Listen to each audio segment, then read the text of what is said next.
4 राज्यों में जीत दर्ज कर बीजेपी ने मिशन 2024 का आगाज कर दिया। खासकर यूपी की जीत से बीजेपी का जोश हाई है। प्रधानमंत्री नरेंद्र मोदी भी इसे 2024 का संकेत बता रहे हैं। तो क्या वाकई में 2024 में भी मोदी मोदी तय है?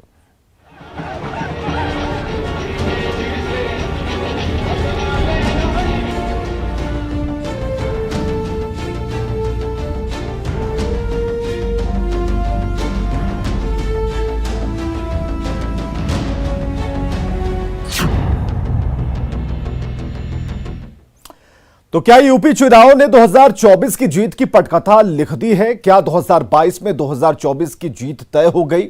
यह सवाल इसलिए है क्योंकि प्रधानमंत्री नरेंद्र मोदी ने खुद यह दावा किया है।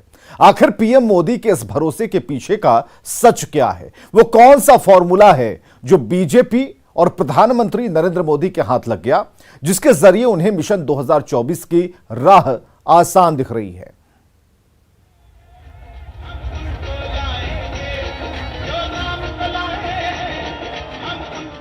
ये जीत है प्रचंड।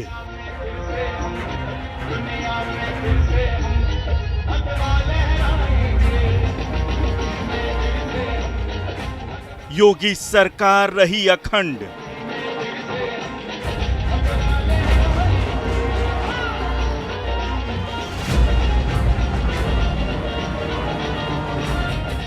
ये जीत है मिशन 2024 का आगाज।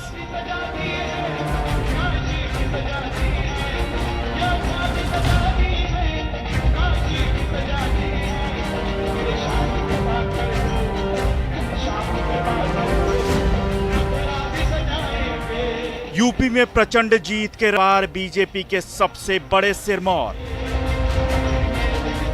प्रधानमंत्री नरेंद्र मोदी ने शुक्रवार को अहमदाबाद में मिशन 2024 का आगाज कर दिया।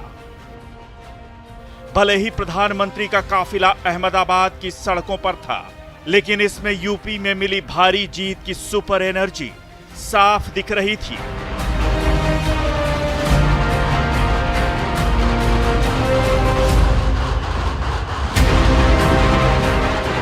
तो 2017 की तरह उत्तर प्रदेश के चुनाव में जबरदस्त मोदी मैजिक चला। मजबूत रणनीति के तहत पीएम मोदी ने पश्चिमी यूपी से लेकर पूर्वांचल तक 134 सीटों पर जीत दिलाने में अहम भूमिका निभाई और आगे बढ़कर विरोधियों से दो हाथ किया। कड़ी टक्कर वाली सीटों पर उन्होंने खुद कमान संभाली और नतीजों ने साफ कर दिया कि 2024 में बीजेपी फिर बल्ले बल्ले करेगी। यूपी समेत 4 राज्यों में बीजेपी को मिली प्रचंड जीत के बाद प्रधानमंत्री नरेंद्र मोदी ने दावा किया कि ये नतीजे 2024 का रास्ता तय करेंगे। कुछ पॉलिटिकल ज्ञानियों ने कहा था 2019 में जब लोकसभा में हम दोबारा जीत करके आए तो उस ज्ञानियों ने कहा था कि भाई 2019 के जीत में क्या है, ये तो 2017 में ही तय हो गई थी, क्योंकि 2017 में यूपी का रिजल्ट आया था। मैं मानता हूं इस बार भी ये ज्ञानी जरूर कहने की हिम्मत करेंगे कि 2022 के नतीजों ने 2024 के नतीजे तय कर दिए। तो क्या प्रधानमंत्री मोदी ने 2024 की जीत का फॉर्मूला तैयार कर लिया है? आखिर उनके इस भरोसे के पीछे क्या है? वो कौन सी बूटी है जो बीजेपी के हाथ लगी है, जिसका सेवन कर वो 2024 का मैदान मारने का दावा कर रही है?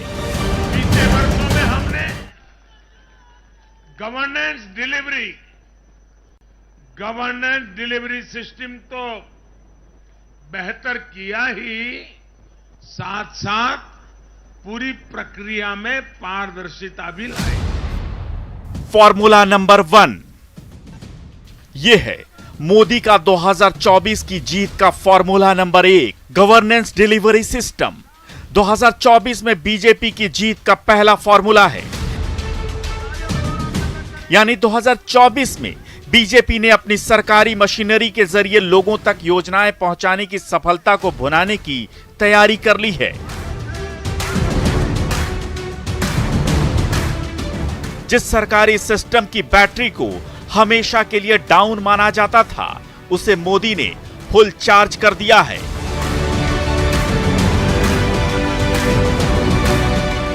इसके जरिए गरीबों तक सफलता से सरकारी योजनाओं का लाभ पहुंच रहा है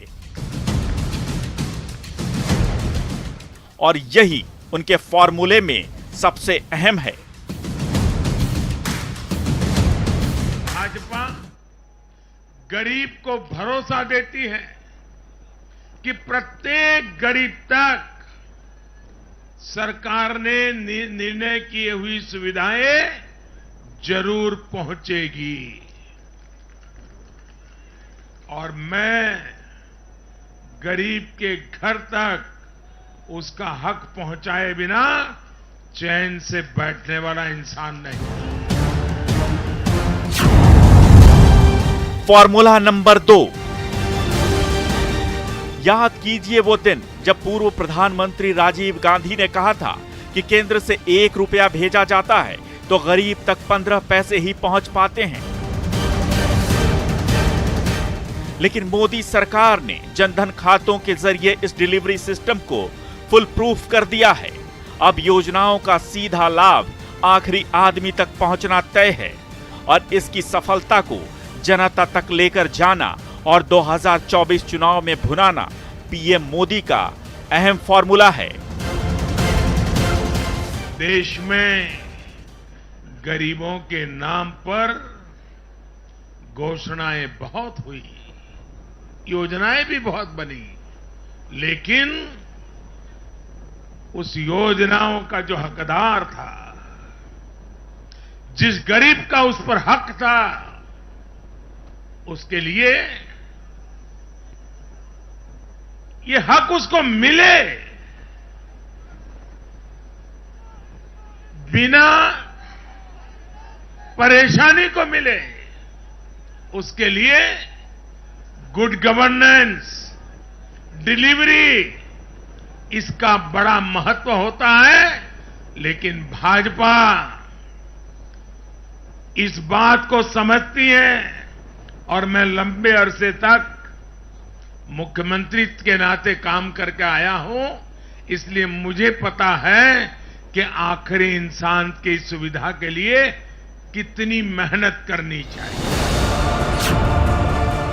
और अब तीसरा फॉर्मूला जान लीजिए, यानी गुड गवर्नेंस के साथ डिलीवरी सिस्टम के जरिए जन जन तक सरकार की योजनाओं को फायदा पहुंचाना ही मोदी सरकार का सबसे बड़ा लक्ष्य है और यही 2024 की जीत का आधार भी बनेगा, क्योंकि यूपी चुनावों में इसी फॉर्मूले के जरिए बीजेपी ने प्रचंड जीत दर्ज की है और इस जीत को 2024 का सेमीफाइनल माना जा रहा है। Bureau report, news 18। हम उस घड़ी की प्रतीक्षा करेंगे जब हमें स्पष्ट बहुमत प्राप्त हो। आज आप मेरा उपहास उड़ा लें, लेकिन एक वक्त ऐसा आएगा जब लोग आपका उपहास उड़ाएंगे। कांग्रेस को पूर्व प्रधानमंत्री अटल बिहारी वाजपेयी की ये लाइनें बहुत याद आ रही हैं।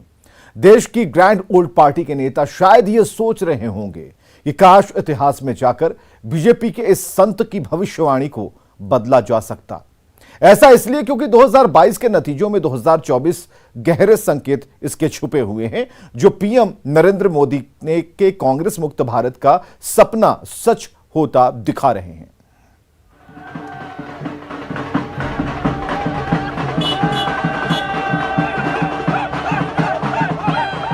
कांग्रेस को आज पूर्व प्रधानमंत्री और बीजेपी के संस्थापक सदस्य अटल बिहारी वाजपेयी की बहुत याद आ रही है।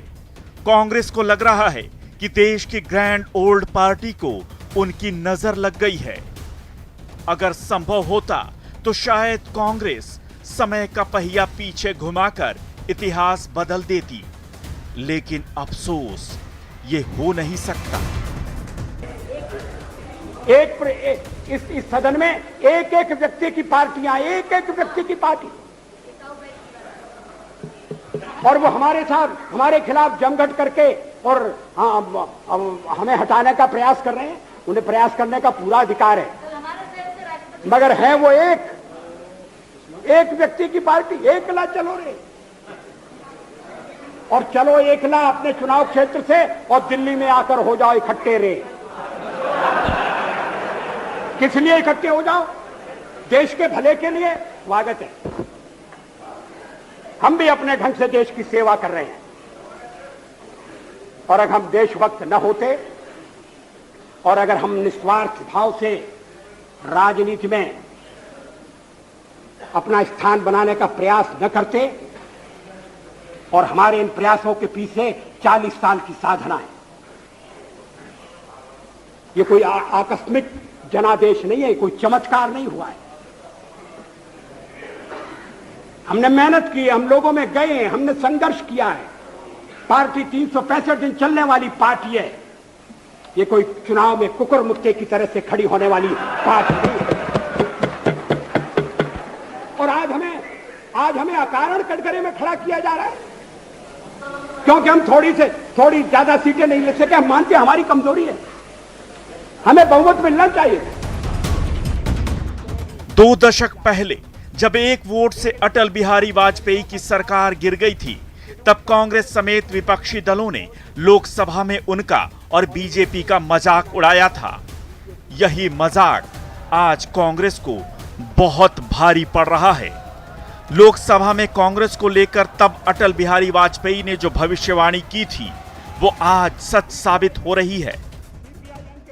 कांग्रेस के सांसद गिरिधर गोमांग ने ओडिशा के मुख्यमंत्री रहते लोकसभा में मतदान किया था, और सबसे ज्यादा हमारे मेंबर,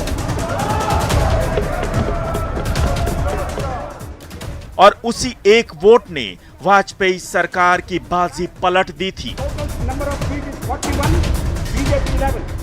5 राज्यों के विधानसभा चुनावों में विपक्षी दलों, खासकर कांग्रेस का प्रदर्शन शर्मनाक रहा है। आज कांग्रेस की अटल बिहारी वाजपेयी की वो बातें चुभ रही होंगी। रह रहकर प्रधानमंत्री मोदी भी कांग्रेस के इस जख्म पर नमक रगड़ते रहते हैं। ये हमारे मित्र को चेले चपाटों ने कह दिया कांग्रेस के साथ जुड़ जाओ, प्रधानमंत्री बनने का अवसर है।